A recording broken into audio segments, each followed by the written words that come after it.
can do a quick update with everything that's growing. Try to run through everything in here. Um, so what have we got? So right here, this is purple cone flower. These started real recently. These are coming along pretty well. I've got some Joe Pye weed, some prairie phlox. Had really poor germination on this one. Had to divide up a couple of the cells just to make the bare minimum for that we got for orders and to actually drop the inventory. Got some showy penstemon germinating here. A little late to the game, but they should catch up pretty quick. This is, I believe, a rose milkweed. Got 5 or so different varieties of milkweed, which is really exciting. It's over here. I think these are some delphiniums, some Pacific black delphiniums.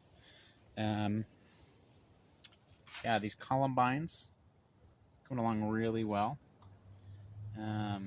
This, I believe, is some Ratibida pinnata, sometimes called prairie coneflower. And of course, these are some prairie onions, a nice ornamental allium. Blue lobelia, cardinal flower. This, as you can tell, got way overseeded and been trying to thin it out, but it's been tough. So kind of just letting them do their thing now and trying to get some bigger plants in there. Got some nice New York aster. This is a real nice one. This is Rudbeckia maxima. It's about 6 feet tall. Sends up a really large sort of coneflower-esque yellow spike. Personal favorite of mine. This looks to be, oh yeah, this is some red bee balm, some Monarda. Prairie dock. This is another fun one, another really tall one. Has really big leaves at the base. Kind of looks like, yeah, I don't even know how to describe it. It's huge, but they're fun. They're for sale. You should buy some. What else? Oh, this is some mist flower. Yeah, these are still real tiny, but those have a really nice kind of fluffy purple flower. This is a Bradbury's Monarda, another bee balm, but more of a sort of creamy pink color. And this is some heartleaf aster, nice white flower with kind of a purplish red center. Some Kamisa bulbs. Oh yeah, here we go. So we got a bunch of Eastern Blue Star. It's the Amsonia family. I don't remember the specific species, but real nice. These are some Rocky Mountain penstemons. Again, more milkweed, some butterfly weed. Got some larkspurs and some honesty plants, sometimes known as money plant. And this is a fun little experiment here. Only have about 5 of these for sale. They're sold out.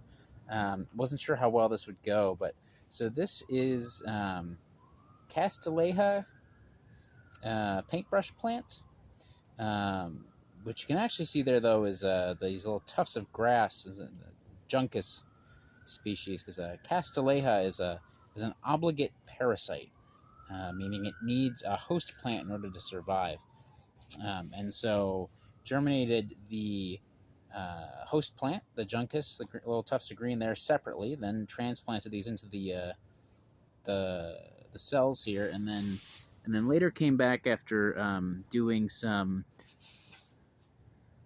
stratification in the refrigerator and planted up the paintbrush, and you can kind of see these tiny little specks germinating.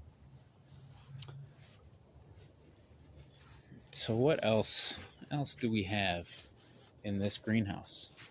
So this is some Iris versicolor, real slow to germinate, like 120 days.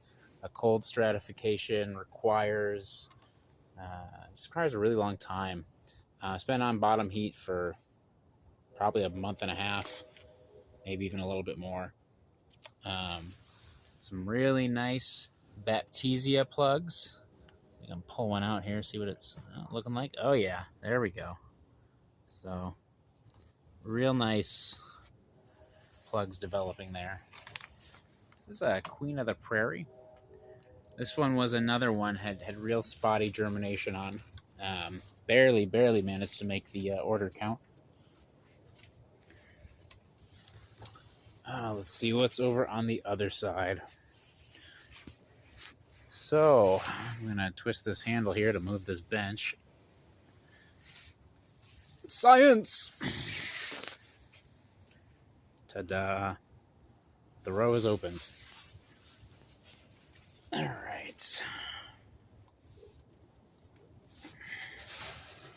So what do we got?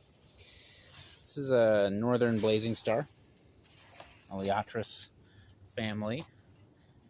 Everything in the Elaeotris is a real pollinator magnet. Monarchs love them. This is Catchfly.